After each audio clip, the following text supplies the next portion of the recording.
Olá, doutor. Hoy día voy a defender el tema de hipertensión portal. Mi nombre es Ana Emanuela, mi matrícula 23100, grupo T5. La hipertensión portal es la elevación de la presión de la vena porta. Con mayor frecuencia es causada por cirrose y esquistosomiasis ou cambios vasculares hepáticos. Como resultados, pode produzir sangrados por varizes esofágicas e encefalopatias portosistêmicas. La presión portal normal ela está entre 5 a 10 milímetros de mercúrio, que excede a la presión de la vena cava inferior en 4 a 5 milímetros de mercúrio. Los valores más altos, entonces, se define como hipertensión portal. Las bases fisiológicas. La hipertensión portal se debe principalmente a una mayor resistencia ao flujo sanguíneo en la vena porta. Uma causa comum desta resistência é uma enfermidade no hígado. As causas pouco frequentes vai estar a obstrução da vena esplênica ou porta.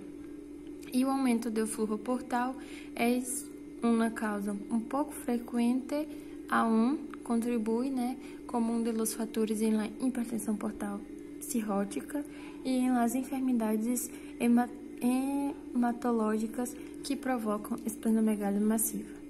Na epidemiologia, podemos ver que é a principal causa de sangrado no tubo digestivo proximal. Se considera que 90% dos casos estão associados com a cirrose. Esta é a quinta causa da morte em maiores de 40 anos. Bem, na fisiopatologia, vamos falar aqui a hipertensão portal conduz a la formação de colaterales venosos portosistêmicas. Pode diminuir levemente a pressão na vena porta, pero pode causar complicações. Os vasos submucosos congestionados em um esôfago distal, às vezes, em um fundo gástrico, podem romper-se e causar-se uma hemorragia gastrointestinal repentina e catastrófica. Raras vezes se tem uma hemorragia, a menos que o gradiente venoso ele seja maior que 12 milímetros de mercúrio.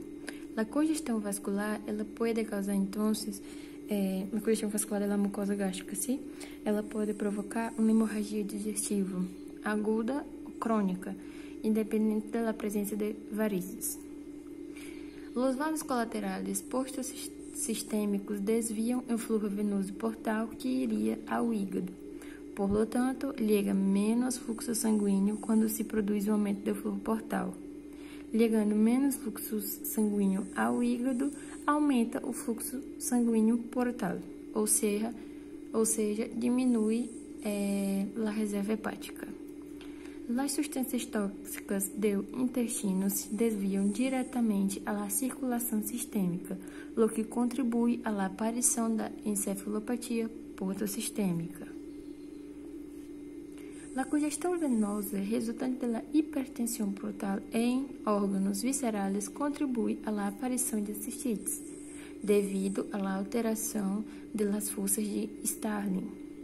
A esplenomegalia e o hiperesplenismo ameduno ocorre como resultado do aumento da pressão em la vena esplênica. A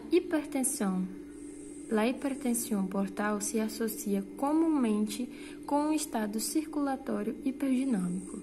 Os mecanismos são complexos e parecem implicar câmbios em tono simpático, produção de óxido nítrico e outros vasodilatadores endógenos, e aumento da atividade de fatores humorais. Bem, aqui vamos falar um pouco sobre o quadro clínico, sim, e uma destas seria a ascites, que é o quê? É a acumulação de líquido na cavidade abdominal gerada pela hipertensão portal e tem a característica de transudado. Aqui temos uma imagem, sim, que pode nos mostrar o que é ascites. Em los pacientes cirróticos com ascites, também há alterações renais que consistem em um aumento da reabsorção de sódio a nível do tubo proximal por um incremento do tônus simpático ou néfron distal, por a existência de um hiperaldosteronismo secundário à ativação do sistema renina-angiotensina. Como já mostrei, aqui está a imagem. A hemorragia gastrointestinal é outro quadro clínico que o paciente pode apresentar, sim? O paciente pode ter heces negras, pode apresentar sangue nas heces, vômitos com sangue, devido a uma ruptura espontânea e hemorrágica das varizes. Pode ter encefalopatia, confusão e falta de memória causada por um mau funcionamento do hígado e desvio do fluxo sanguíneo também. E temos também esplenomegalia. Aqui temos uma imagem que podemos mirar, que é o agrandamento do vaso que se produz, por hiperesplenismo, que se traduz como uma pancitomia em la sangue periférica. Vamos ter também varizes esofágicas. Essas varizes, elas se formam quando o gradiente de pressão portal está por cima de 12 milímetros de mercúrio, que, como podemos ver, esse é um dos fatores para poder ocorrer a hemorragia, como já havíamos falado. E na circulação venosa profunda, como consequência da hipertensão portal, se abrem vasos normalmente colapsados para desviar a sangue ao sistema venoso central, sem passar pelo hígado. A vena umbilical forma uma rede venosa colateral, por las mesentéricas inferior e las hemorroidales, e genera las hemorroidales internas e colaterais, las coronárias estomáquica, através das venas gástricas curtas e las venas esofágicas. Aqui podemos ver uma imagem que nos mostra bem as varizes gástricas, ¿sí? E as varizes esofágicas. Isto é uma imagem de biópsias. Não se pode mirar muito bem, mas são. Diagnóstico. No diagnóstico, vamos ter que averiguar o consumo de álcool, sim? Por quê? Porque, como sabemos, um dos casos, um dos motivos que geram hipertensão portal são cirroses. Então, temos que averiguar se o nosso paciente faz consumo de álcool, se é alcoólatra, como é, sim? Então, averiguar o consumo de álcool, se considera uma ingesta de álcool de 80 gramas por dia durante 20 anos, como leva o risco significativo de desenvolver, certo? A hepatopatia alcoólica. Temos também que averiguar a ingesta de fármacos anticonceptivos, certo? Por exemplo, meltidopa, nefrofurantomina, daltroleno, certo? E antecedentes epidemiológicos. Se tem possibilidade de contágio com vírus da hepatite, por transfusão, por consumo de drogas, por tatuagem, por hábitos homossexuais em um varão, proximidade em la promiscuidade em la mulher, sim, como nós outros sabemos, se também tem contato com materiais que estejam infectados, a pessoa pode ter hepatites. Então, também os antecedentes familiares para mirar se há